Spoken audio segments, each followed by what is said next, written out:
Would y'all please rise for the posting of the colors? Forward, march, up, 2, 3, 4, up, 2, 3, 4, up, 2, 3, 4, up, 2, 3, 4.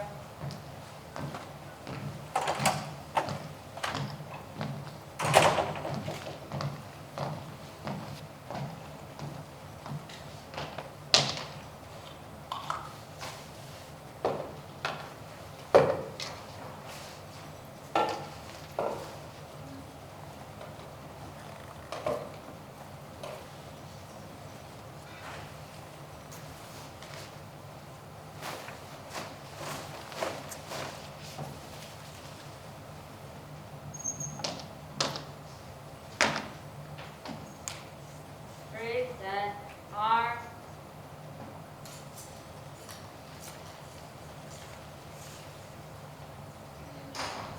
Quarter, arm.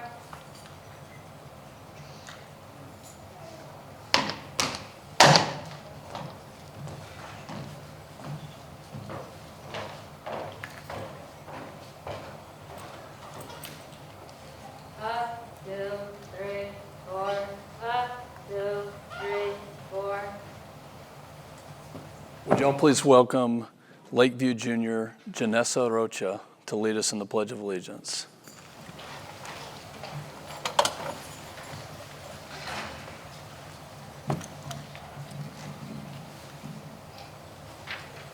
I pledge allegiance to the flag of the United States of America and to the republic for which it stands, one nation, under God, indivisible, with liberty and justice for all.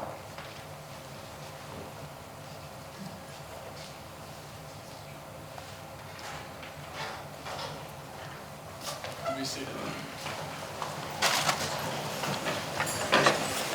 Hello and welcome this evening. We just wanted to take a moment to say welcome to Lakeview High School and welcome to all of our San Angelo ISD students. We are very proud of our JROTC programs that are outstanding and our partnership with Goodfellow Air Force Base, and we're very honored to have our very own San Angelo ISD alumni, Congressman Fluger, here today to give you special remarks and give you kind of insights on what it's like. He walked our halls, he was in our schools, he sat in seats that some of you do. So this is something that you can do, and this is something that he can really give you those true insights on. And I want to share a little information for those of you that don't know Congressman Fluger, just a little bit about him. He's serving in his first term in the U.S. House of Representatives and represents 29 counties in Texas' 11th congressional district. He defended our country for nearly 2 decades as a decorated fighter pilot. Thank you, Congressman. And he has served as an advisor to President Trump on the National Security Council and is a colonel in the Air Force Reserves. He is currently the ranking member of the Subcommittee on Intelligence and Counterterrorism, which we were all recently again reminded of the importance of on the 20th anniversary of 9/11. He is also co-leader of the Texas Ag Task Force and a member of the Republican WIT team. And he is also a proud husband and father of 3 daughters. So again, we are so very proud of our alumni, just as we are all of our San Angelo ISD students. And we want to say thank you to both him and his team for helping make this evening possible. We believe in supporting the hopes and dreams of our students at Central High School and at Lakeview High School, and this is one more opportunity, and we look forward to y'all learning more about this tonight. And then I also have on stage here with us 2 awesome members of our Lakeview team, of course, Principal Ramirez, and as you saw, Miss Gwendolyn here earlier. And so they would like to present you something on behalf of Lakeview High School.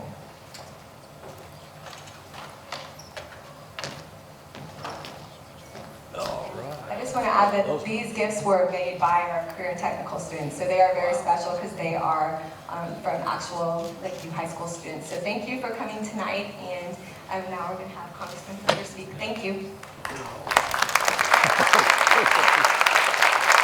you so much. Thank you very much. Really appreciate you welcoming us here. That's great. And the Chiefs hat. Okay. Okay. How's it look? Thank you very much. Thank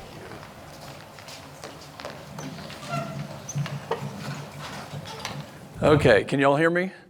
I'll step out from behind the podium. Well, let's give Lakeview High School and all of San Angelo ISD a big round of applause for hosting this tonight.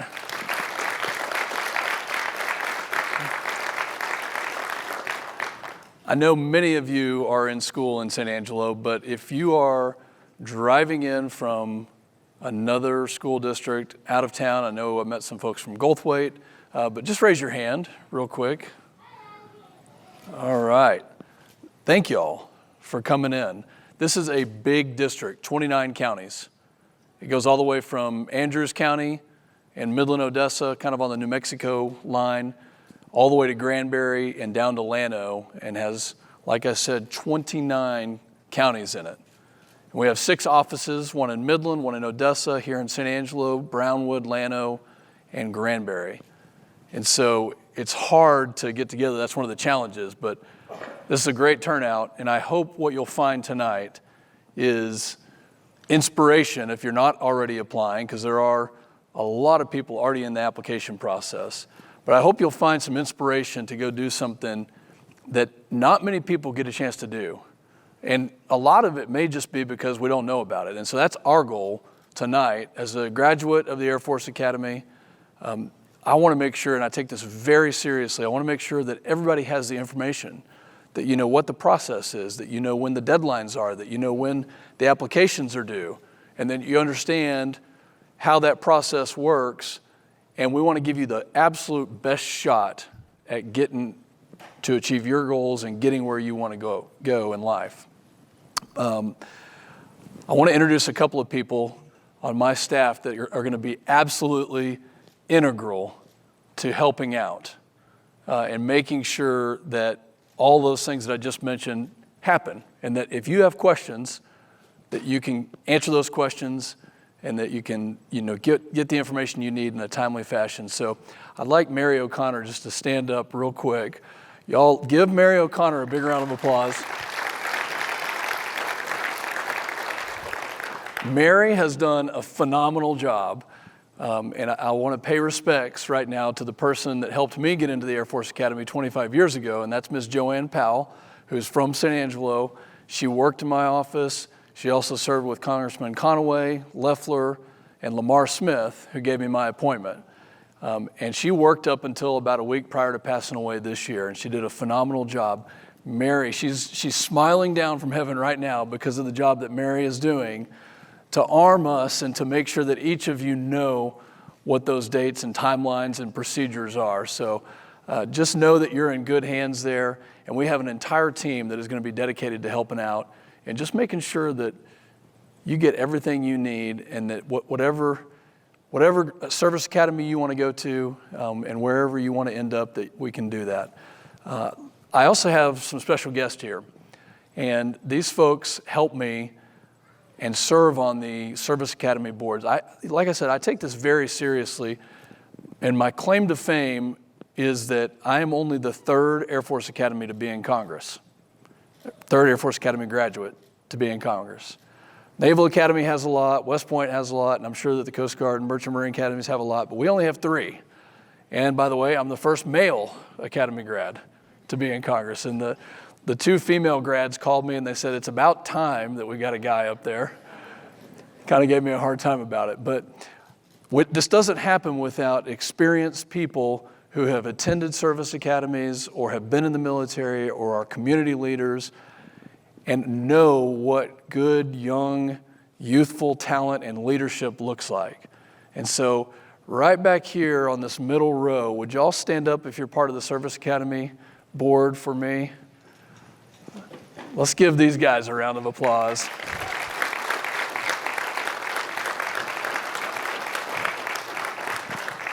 We've got graduates from all the academies, and we have folks that served in one capacity or another and are currently serving in the community. And we're really blessed to have an amazing amount of people here, right here in this district, who are passionate about each one of you students and getting you where you want to go and giving you the information. So at some point tonight, we're going to We're going to kind of take a break and let each of you go to the different tables. We've got tables that are set up for each of the academies, and you can ask questions. And then if you'll do me a favor, for those people who serve, for the veterans, would y'all please stand up? Let's give them a round of applause.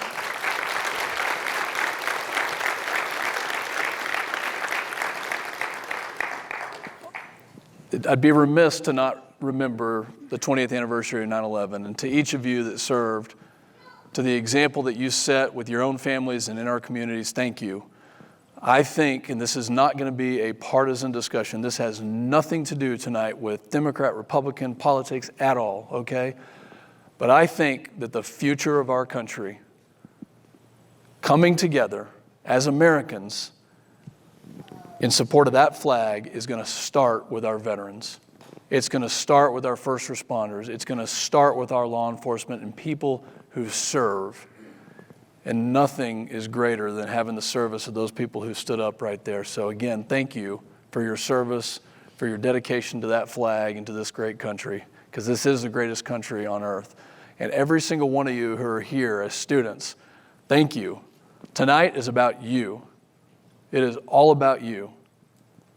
Going to a service academy is probably the greatest privilege that anybody could ever have. And it is a privilege, and it's hard work. And I would encourage the parents here to arm your children, the students who are interested in this, with the tools and the foundation, but don't write the applications for them. Let them do it. When they come to you for questions and they ask for help, help them. That process, how many people have gone through and turned your applications in already? Just raise your hands. All right, we've got a few. Is that process hard? Yes, it is, and it's designed to be that way. That's the first step to see, is this right? It's hard, but guess what? Every one of you can do it. You can absolutely do it. And I've got faith in you. You wouldn't be here tonight if you weren't interested. So don't get hung up on maybe a couple little bumps in the road. Maybe it is hard. Maybe that last essay seems difficult, or that last letter recommendation seems difficult. That's why you're here, so that we can get ahead of that timeline. And some of you at this point may have to sprint for the next few weeks. That's okay too. But I want you to know I've got faith in you, and I appreciate you being here.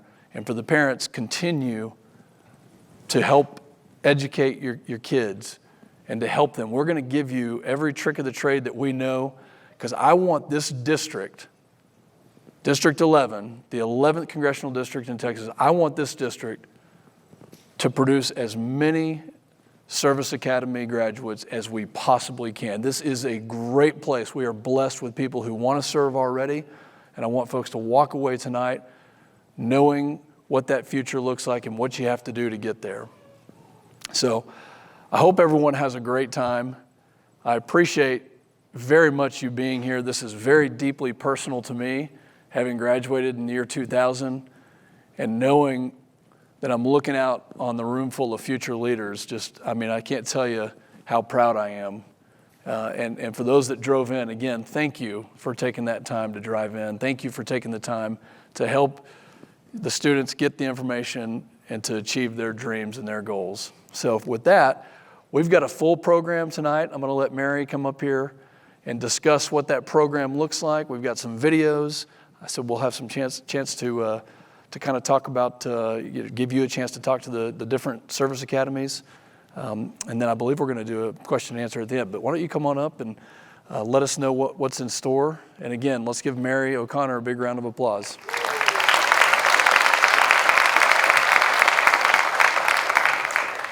Thank you, Congressman, and thank you once again to the Junior ROTC for the posting of the colors.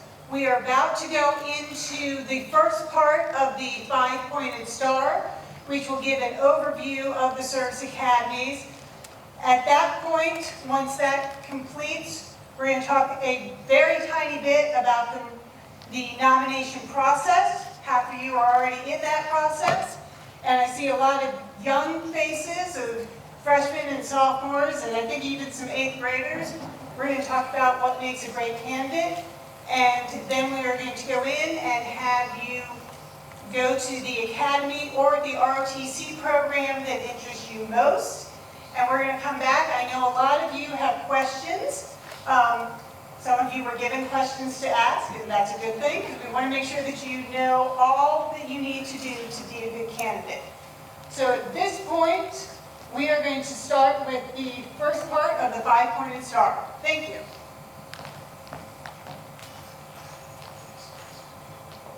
The Air Force Academy at Colorado Springs, the U.S. Military Academy at West Point, the Naval Academy at Annapolis, the Coast Guard Academy at New London, and the Merchant Marine Academy at Kings Point.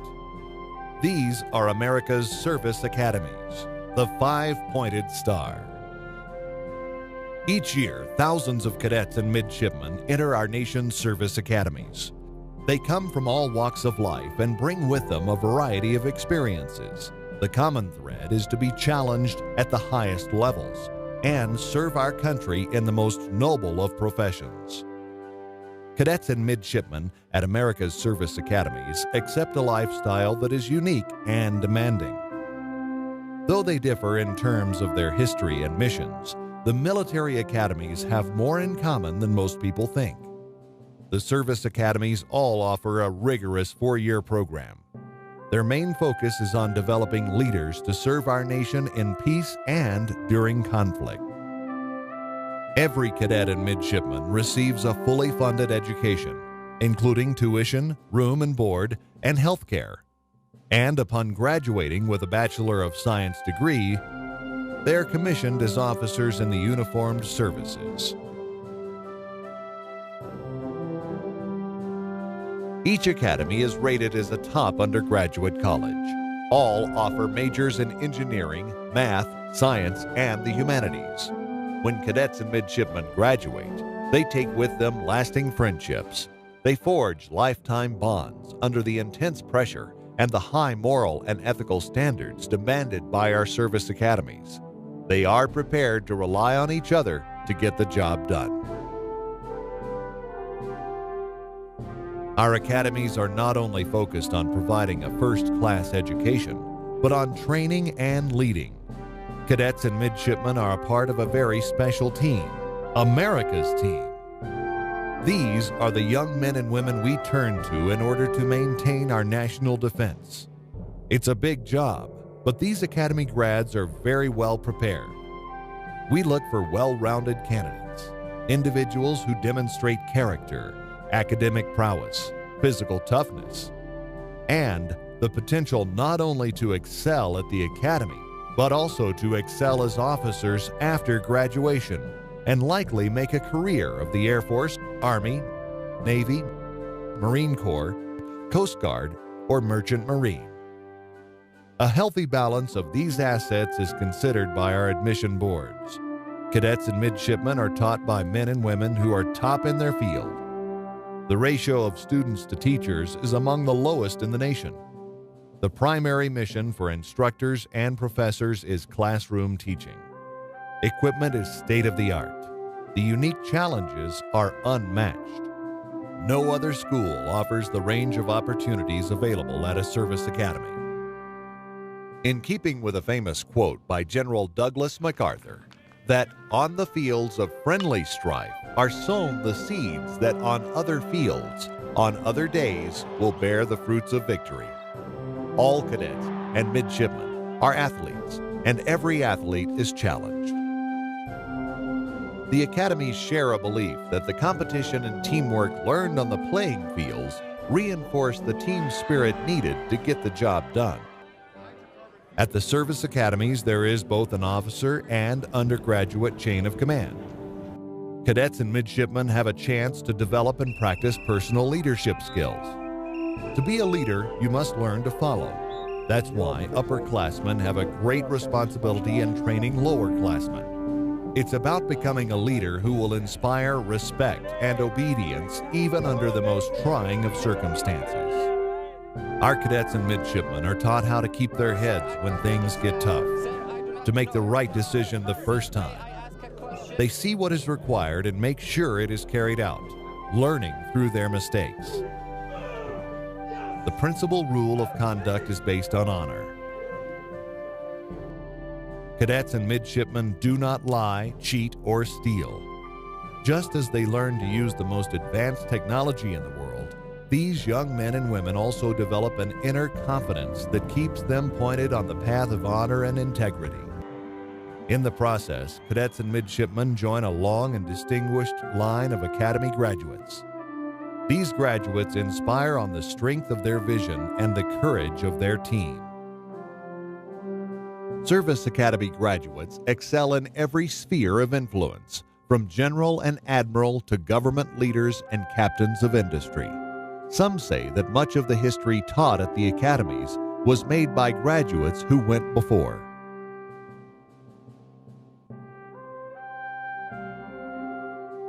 Our country expects a great deal from our cadets and midshipmen to make them the best in their chosen field. Academy graduates prove worthy of this assessment by the way they perform their postgraduate service opportunities. It all comes down to this: for those who want to reach their potential, they have the help they need to find it. America's Service Academies, the 5-pointed star. Okay, so what we are going to do, the Congressman actually will be available to tell you a little bit about his story when we do the college fair portion of the event. But right now, I'm going to give you a very short overview of the nomination process. This portion is more for those who are not in the process yet, but for those of you in the process, if you hear me saying something that you have not done, think about how you are going to answer the question when the Academy Board asks you about it in November. So, first of all, again, thank you to all of the students who are here and all of the parents who have students that are looking to go into this most noble of professions. You are looking at being less than 1% of the United States population in defending the country in the profession of arms. You are looking to be an officer in the United States, military, Navy, Air Force, Merchant Marine, or Coast Guard. And you are looking to do that either through an academy or through ROTC. That is not something that most students, and quite frankly, most Americans are doing. So thank you for looking to be in that profession. What the job of a Service Academy or ROTC graduate comes down to this. That is potentially taking young men and women into battle in defense of the country and bringing them home safely. That's what you are thinking about doing. And we want to make sure you understand what it is to be a good candidate for that.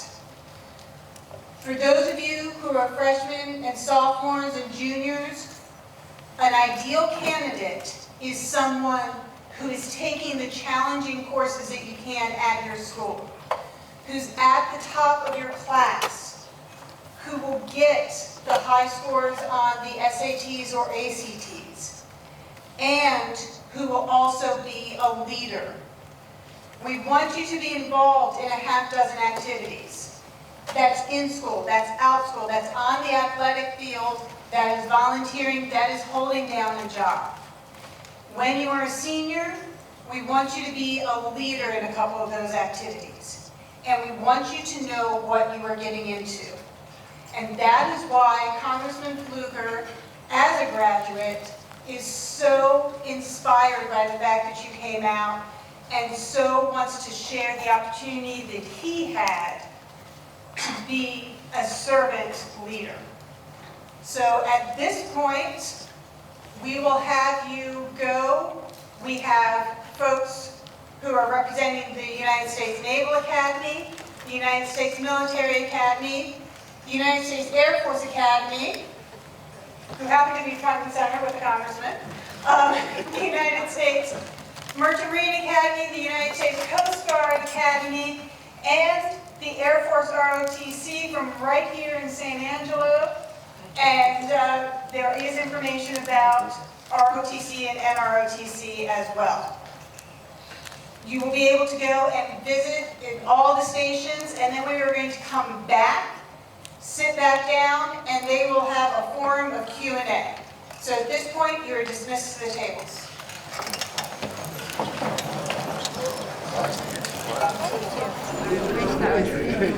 Now they got all this other weird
Good evening, ladies and gentlemen. This is Dentlaw, Superintendent of San Angelo ISD. I just wanted to say a quick welcome, and we are so honored to have Congressman Fluger with us this evening, and we are honored to have our military personnel here as well as the parents. So extended family members and parents, thank you so much for bringing your students here this evening to participate in an incredible Academy evening. We are thrilled that Congressman Fluger is a San Angelo ISD product, and Congressman, and to you and your staff, I want to tell you the students in SAISD, they can solve problems, they're innovators, they have grit, determination, and more than anything, they know how to work together, and they use West Texas values. And I wish we had more of that in our nation's capital, and I think you help us with that, and I'm just excited to get more of our students in SAISD into our Service Academy. So we are thrilled that you're here, and again, thank you parents for bringing your children out and your students, and we just want you to have an incredible school year, and thank you so much for entrusting us with our most prized possession, and that's your students. So thank you. I'd also like to introduce some key members, our Board of Trustees. We actually had a board meeting this evening, and we finished in record time because guess what? They wanted to be here. So I think we still have Max Parker, our board president, Vice President Bill Dindal, Lanny Lehman, board member. We have Lupita Arroyo, board member, Amy Mazel Flint, board member. Yes, let's give them a round of applause.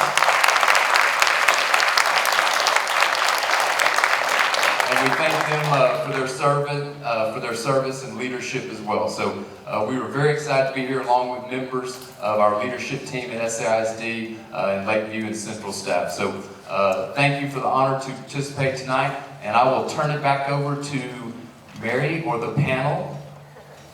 Yes, so if the panelists can come up to the front, please.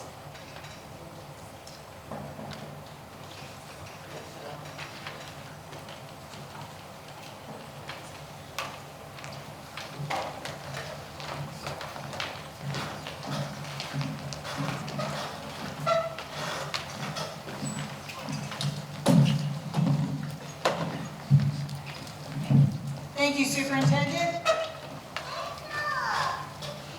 So we know from having you visit the different booths that you have a lot of questions. We also know from handing out the sample questions that there are even more questions that you may have.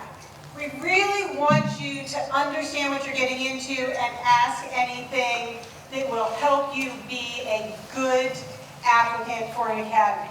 So if you have one of these questions, please hold it up, because I know there's a lot.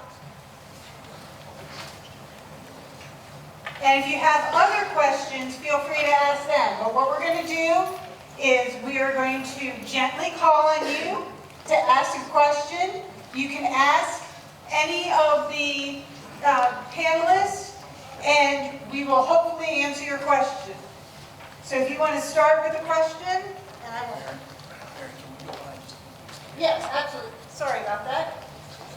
Sir, if you want to start?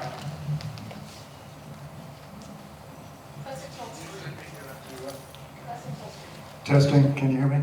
My name's John Watkins, I go by JW. I'm an Air Force Academy graduate, fighter pilot by trade, flew the F-16 for years, 5 combat tours, and commanded squadron at the squadron group wing level, and retired out of England.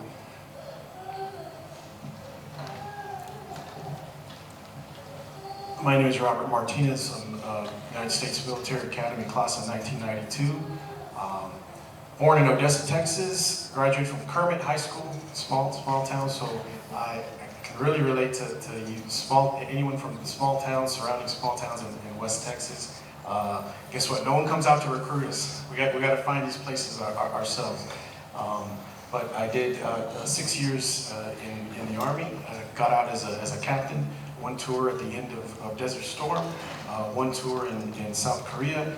Got my degree in civil engineering at West Point. After I got out of West Point, I came back to West Texas. Oil industry is in my blood. So I currently have my own business out here in West Texas. We do electrical construction out in the oil fields. But I'm happy to answer any question you're brave enough to ask. Okay?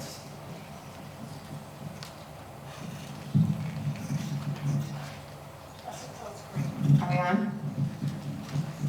Hi, I'm Kate Jackson. I am an 08 graduate of the United States Merchant Marine Academy. I sailed for give or take 20 years, and now I'm here talking to you fine folks. Hello, my name is Janine Corbett. I am a little bit different capacity. I'm a proud parent of a 21 graduate of the United States Coast Guard Academy.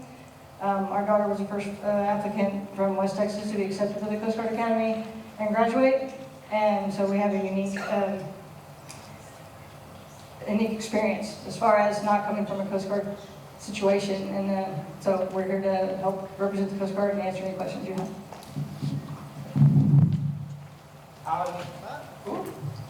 Howdy, I'm Lieutenant Thacker. I just graduated from the United States Air Force Academy like 5 months ago. I'm also an officer of the United States Space Force. So if you have any questions, be sure to ask me. There's also another LT in the back looking sheepishly at me. So if you have any questions, you can also ask me.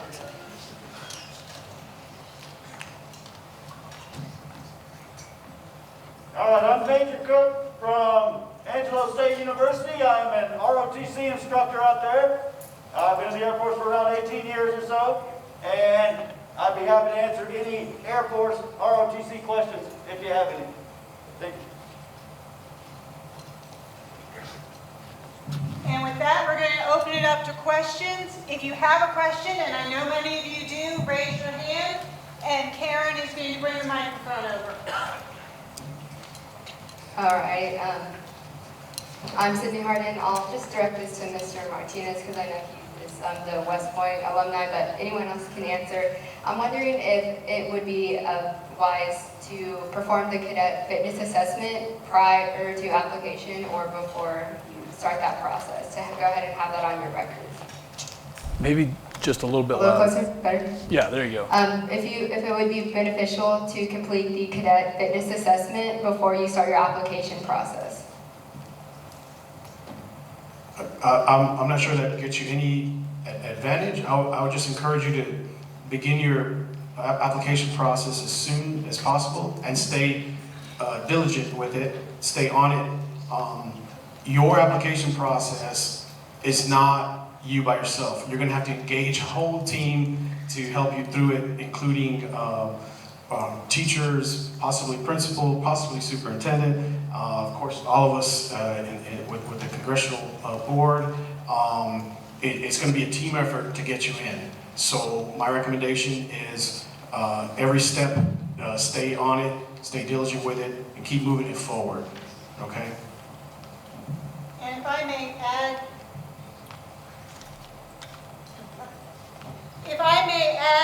with the Candid fitness assessment, that is something that you control. You control the Candid fitness assessment. And the candidate fitness assessment is one of the things that will help you be pulled in for the medical exam. So if you are a freshman, if you are a sophomore, if you are a junior now, start practicing it because it will help you. If that's something that you can max out, it will set you apart from other students. More questions? I'll add that the basketball throw is one of the hardest things you'll probably ever attempt. You have to do it sitting down, so practice that. It's mostly about technique. As you can see, look at me, I don't have a whole lot of upper body strength, but I still managed to almost max it just by practicing over and over and over again. So just go out in your cul-de-sac, go out in your local road, and just try and hit that ball as far as you can. Can you hear me? So I'm a junior at Erie County, and it's always been drilled in my head by my ag teacher that volunteer hours are a major part of acceptance, and I was wondering if that's true, how many volunteer hours would be appropriate for the nomination process? I'll just say that being a well-rounded person, I think, is part of the whole person concept that the Academy looks at. So volunteer hours are important. Do as many as you can, and just as important as the number of hours, it's probably more important than the number of hours, show leadership in those extracurricular activities.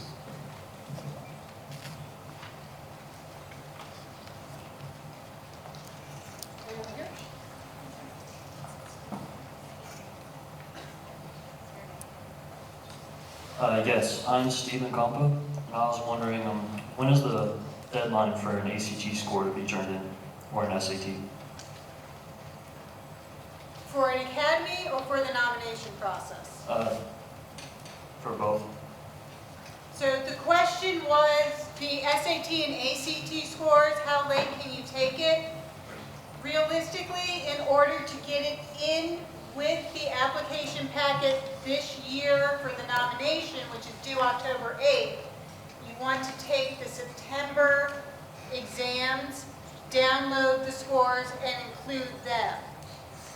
If you take it in October, be ready to bring your scores with you to the interview. And for the academies and for ROTC, I believe it's December of your senior year is the last time you can take it.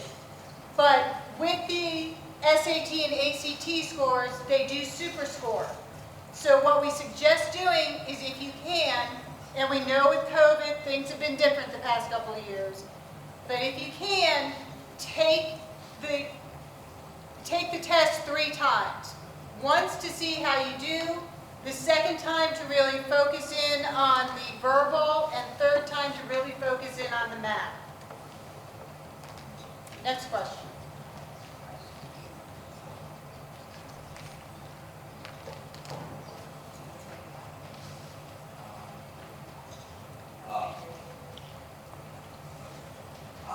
My name is Braden Clark. My question is, what is the role of the liaison officer?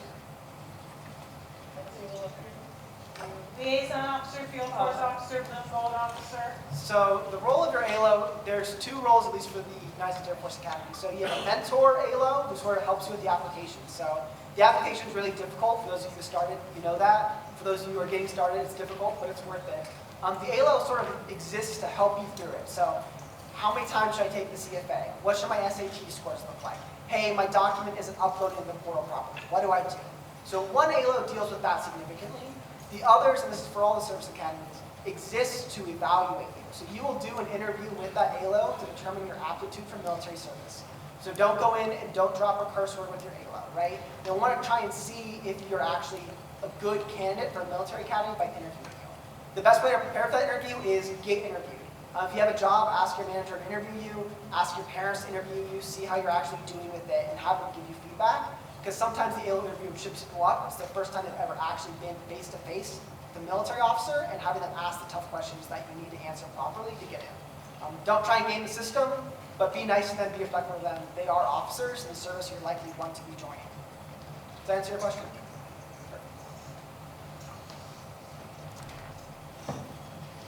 Hi, I'm Hunter Glass. My question is, where are the prep schools and foundation schools that need to apply while applying to the academy? Prep and foundation schools? So I believe for all of the military academies, you don't apply to a preparatory school. So if you apply to the Air Force Academy, at least is what I'm experienced with, if your application goes in and let's say you're academically deficient, you don't have enough years of chemistry or you failed a year of chemistry, right?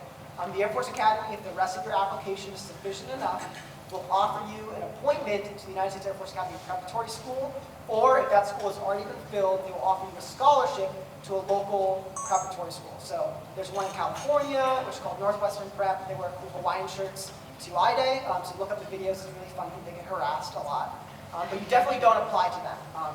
You can pay for, I believe, some of them, correct me if I'm wrong, to get into them, but then again, you have to pay.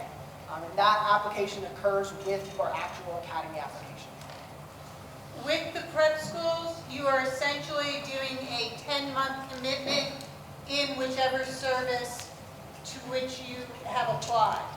And then at the end of the 10 months, as long as you have completed things properly with the prep school and gotten another nomination, you have a 99% chance of getting into an academy.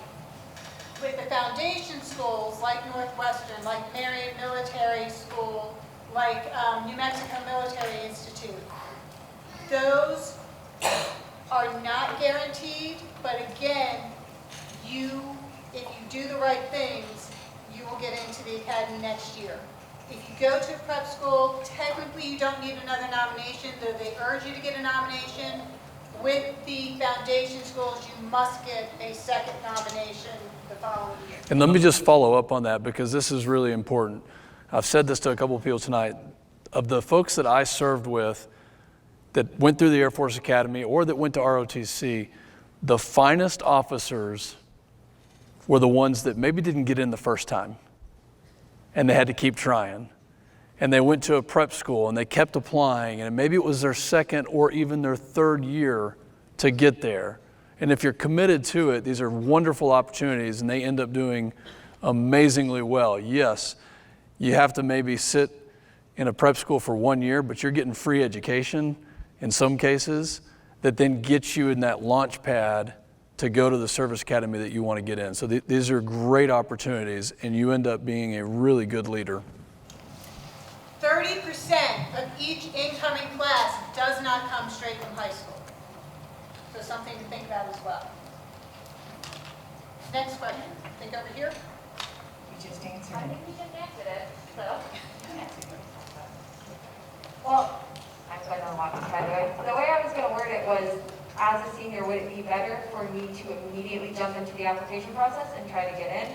Or would it be better for me to wait until the next 2 or 3 cycles?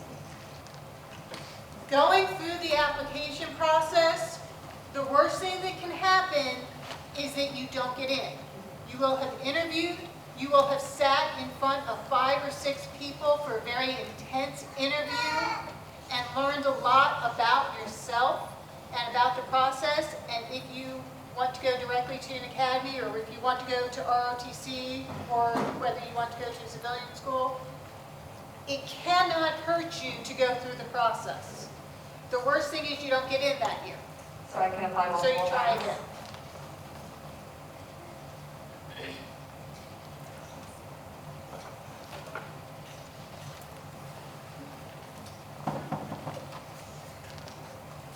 I'm Jackson Patrick, a senior at Gulfway High School. What are the important aspects to have a teacher include in your letter of recommendation?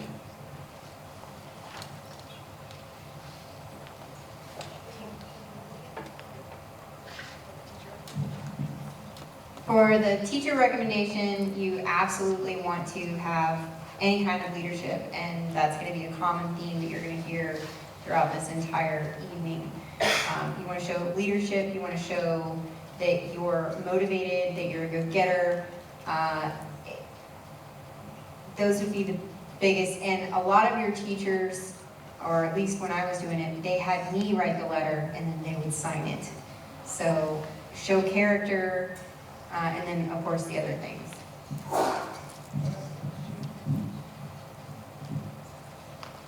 Don't have them just restate your resume. The board will already have your resume.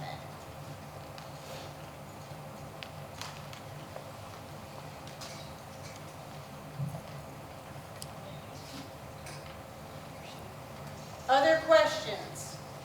Maybe about the Dogmer physical, or? I got a question for the lieutenant.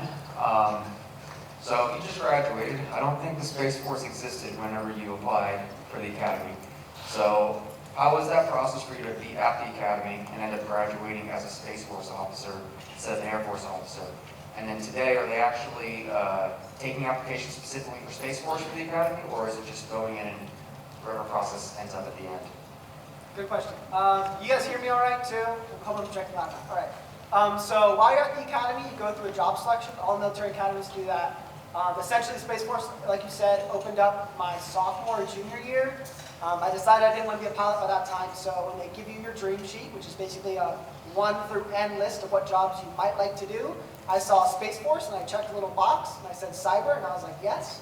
And then the Air Force came down and said, congrats, you're now a Space Force officer.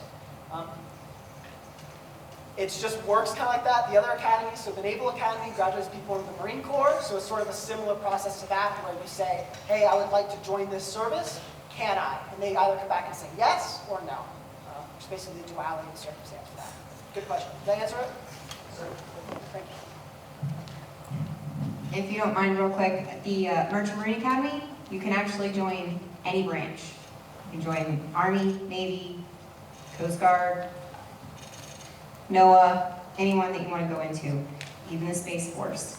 And we graduate much smaller classes, so typically the other academies are going to have graduating classes of around 1,000. Our graduating classes are 150 to 180 students. We have more slots per student, basically, ratio-wise. And again, you can go into any branch. You can go active or reserve.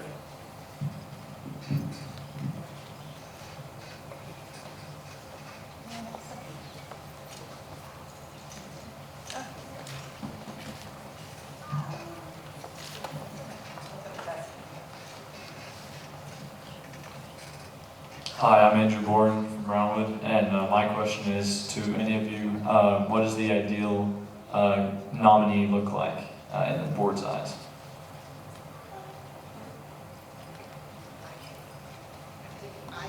Go ahead. You want to take it, sir? Yeah, you go ahead. You got it. I got it. I think the answer is that it's a well-rounded person who's motivated by service to something higher than oneself, who can play like a team, knows when to lead, knows when to follow, smart, has all the qualifications, athletic, and shows leadership in extracurricular activities, not only in school, but throughout the community. I've got a question.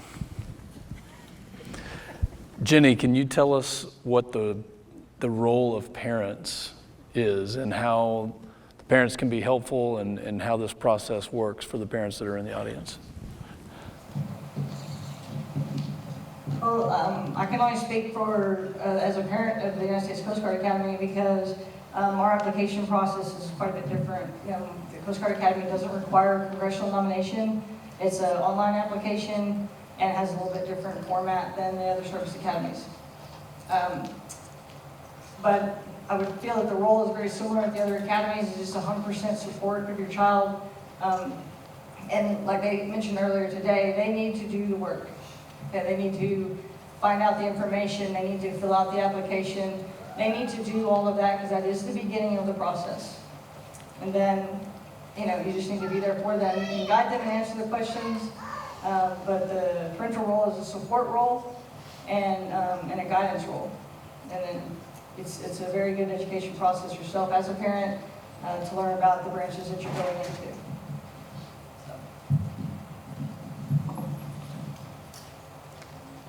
All right, I've got another one. Go for it. Mary, can you tell us, or anybody on the panel, can y'all tell us about the summer seminar and the importance of that, what the application deadline is, and whether or not that's helpful, and how, if it is?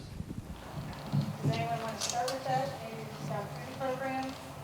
I went through summer. Okay. So summer seminar is a great option for you if you don't know if you want to go to that academy. So for me, I was stuck between West Point because my dad was a West Point grad in the United States Air Force Academy. I went to USAFA for summer seminar, took a look at it, and was like, yes, this is so much better than, sorry sir, the prison on the Potomac. So no offense, love West Point, but I decided that was where I wanted to go. So summer seminar is really important for that. You also get a little bit of, hey, this is what a cadet's life is like. So you get to walk through, if anyone's interested in that, ask the question. I love to talk about my time. You get to see that. Summer seminar has little to no bearing in the United States Air Force Academy on whether or not you get accepted. So you apply for summer seminar, you go, but it doesn't really, don't take it as, oh, I got summer seminar, 100% chance I get in. They're two basically separate applications. But it's still a great opportunity to go. It's fantastic to see the Springs and see the Academy. And it's important for you to actually understand what you're getting yourself into, because the first day after you wake up at summer seminar is sort of like a pseudo basic cadet training. So if you go there and you decide, I don't like getting yelled at, maybe the academies aren't great, but Air Force ROTC would be great for you. So consider that as an option as well. When do you apply? What age? Sophomore, junior, senior, and when are the applications due? I applied my junior year. I'm not sure on the application deadline for summer seminar. I can get back to all of you on that. If you want to go to academymissions.com, the application deadlines are all on there.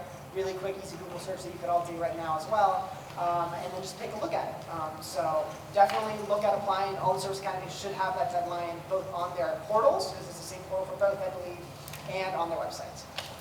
It is on their websites, and it normally opens late December, early January, and normally closes end of January to end of February, depending on the academy. But as he said, it's really informational. You either go to it and say, yes, this is absolutely what I want to do, or no, this is not what I want to do. As someone in Texas, I would urge you to look at some of the ones on the East Coast, because in some ways it's recruiting as well. So as much as we love the Air Force, except on November 6th this year, you will, November 6th, Army Air Force, when Army is going to be Air Force, like Air Force being Navy on Saturday. You actually don't have as much ease of getting to West Point, Annapolis, Merchant Marine, and Coast Guard as you do to Colorado Springs from here. So there's a better chance of being accepted at the summer programs on the East Coast than the ones in Colorado. That's just something to think about for Texas. If I could add, there's nothing better than to go out there to see it, to feel it, to observe and to talk to some folks there. So even if you don't get into one of the summer sessions, I'd encourage both students and the parents in the room, take your kids out to the academies. I went to all three, and it was invaluable, absolutely invaluable. And we do know that with COVID, the in-person tours have been closed for the past year. Navy this week just reopened their tours. I haven't heard from the other academies if they are in person yet or not. Okay, Air Force is back in person, so they will be opening back up. Teresa Goodwin, School Liaison Officer for Goodville Air Force Base. I have a question for the entire panel. Could you maybe describe a day in the life of a student for the academies? Just a little bit So closer. the students. Day in the life. A day in the life of the academies for the students. Sure no one else wants to take I think you should take it. So, obviously, fresh off the block. I woke up at around 7 every day, except for my last semester where I was a squadron commander. I woke up at like the middle of the night, just to keep my promise. So, you basically have 4 classes in the morning at the Air Force Academy, 53 minutes each. You go through a core curriculum as well as your majors curriculum. Classes are challenging, but they're short enough that you retain the information, you get to work hard at it, and then you get to go to the next class. After that, you have lunch, which is all served, mass style, so all 4,000 cadets pile into one building. They serve it all at the same time, which is really fun. It's a great experience if you ever get to see it. After that, you have about 3 more classes during the day. So you'll walk around, and one of the classes right after lunch is called M5. That's a military training class. So you go in and you meet with your squadron commander, with your commanding officer, with other random individuals who are coming in to teach you leadership and military experience. Afterwards, you can either have intramurals, club, or D1 sports practice. So my freshman year, I was down at track and field practice for about 2 or 3 hours every day. After that, I went over to the triathlon team, so I had practice for about 1 to 2 hours. After that, you come back up, you have dinner, you study until however much you feel. So I was a computer science major along with Lieutenant Goosen back then.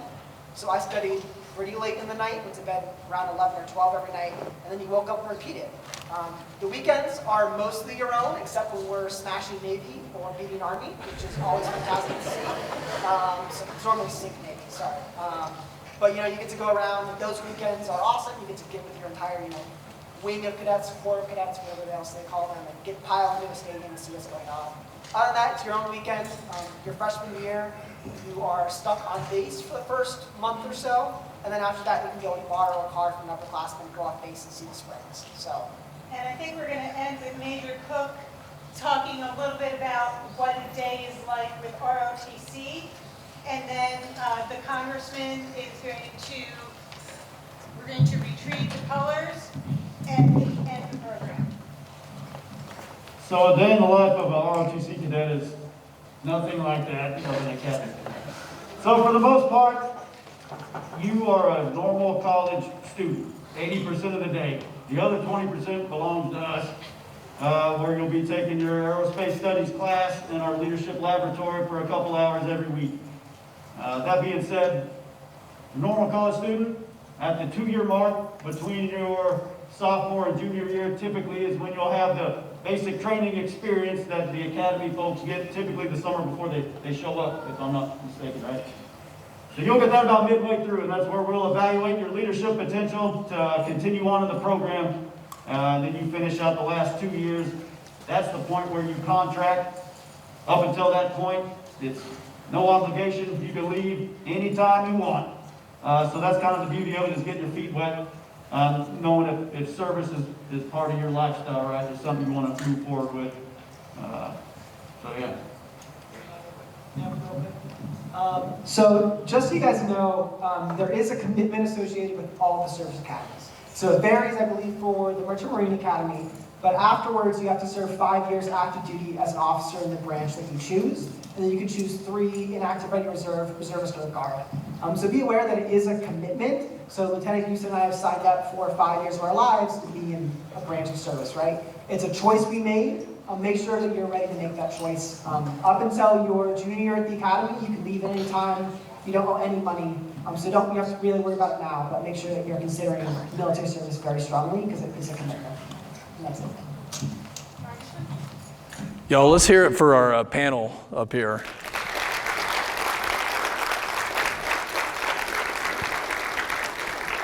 That was great. Thank you for the insight here, for your experiences, from young to older. And the two of us on the end over here, three of us on the end. But y'all, listen, this education, I don't know the exact value. Lieutenant, what are they valuing the education? Have you heard? $500,000? It's something. I mean, this is a scholarship to go to one of the finest educational institutions in the country. And it's valued at probably close to $500,000.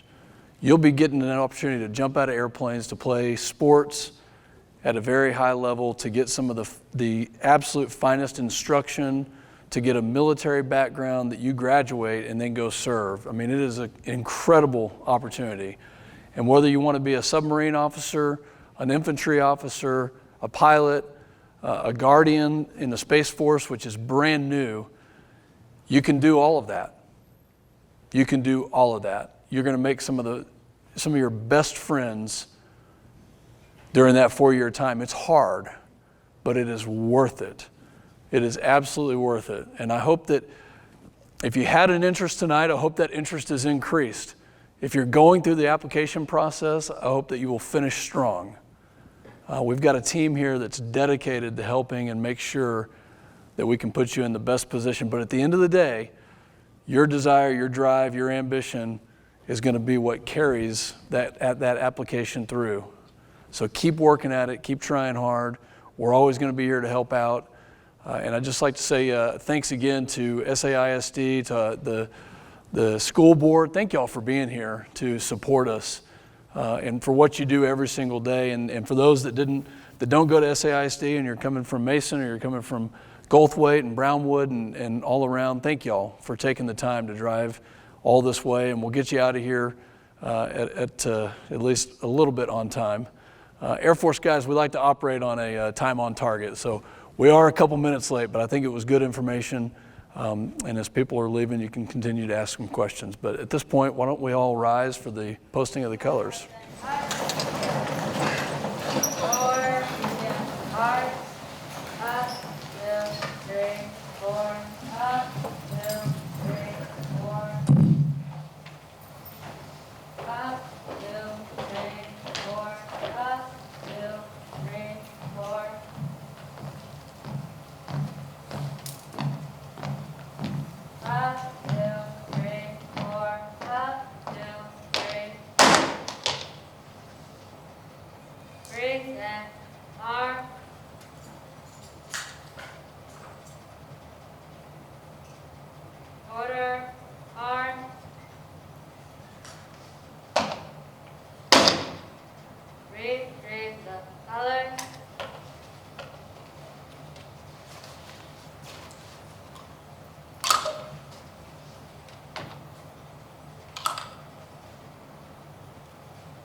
Detail, all, fall out.